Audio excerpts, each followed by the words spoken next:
পঞ্চায়ত নিৰ্বাচনৰ ৰণসিঙা বজাই দলীয় কৰ্মীক উদ্বুদ্ধ কৰিবলৈ তিনিদিনীয়া ভ্ৰমণসূচীলৈ উজনি অসম ভ্ৰমণ কৰা ৰিপুণ বৰাই কালি তিনিচুকীয়া জিলাৰ ডুমডুমা সমষ্টিৰ কংগ্ৰেছ কৰ্মীৰ এক সভাত অংশগ্ৰহণ কৰিবলৈ ডুমডুমাৰ ৰাজীৱ ভৱনত উপস্থিত হয়।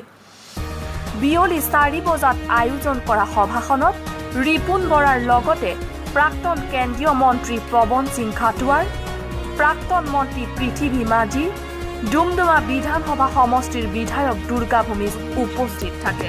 শেহতীয়াভাৱে আপোনালোকে অসমত কি দেখিলে যে 2013 চনতে আমাৰ কংগ্ৰেছ চৰকাৰে গোটেই নৰ্থ ইষ্টৰ ভিতৰত একমাত্ৰ ওমেন ইউনিভাৰ্চিটি আমাৰ কংগ্ৰেছ চৰকাৰে প্ৰতিষ্ঠা কৰিছিল।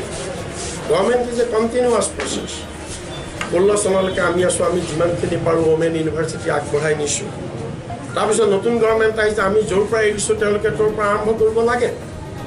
গতিকে এতিয়া বিজেপি চৰকাৰে 2 বছৰ হৈ গ'ল, এই ওমেন ইউনিভাৰ্চিটিখন তেওঁলোকে কনভাৰ্ট কৰিব বিচাৰিছে এখন সৰু ইনষ্টিটিউশ্যন, অৰ্থাৎ চমু অৰ্থাৎ ওমেন ইউনিভাৰ্চিটিখন বন্ধ কৰি দিব খুজিছে।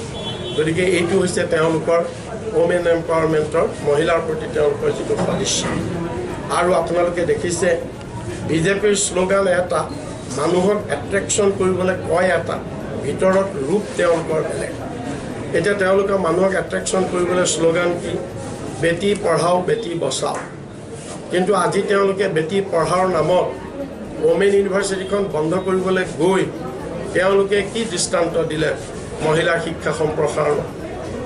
আৰু বেটি বচাও বুলি ক'বলৈ গৈ আজি গোটেই ভাৰতবৰ্ষত বিজেপিৰ শাসনত আৰু অসমত আজি বিশেষকৈ এই 2 বছৰত ইমান ব্যাপক পৰিমাণে ক্ৰাইম এগেইনষ্ট ওমেন বাঢ়িছে।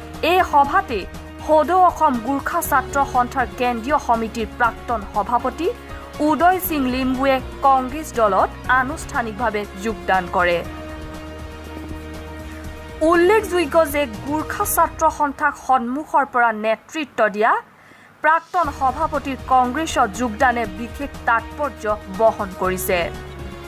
এই সভাতে গোৰ্খা ছাত্ৰ সন্থাৰ বহুকেইজন প্ৰাক্তন নেতাই ভাৰতীয় জাতীয় কংগ্ৰেছ দলত আনুষ্ঠানিকভাৱে যোগদান কৰে।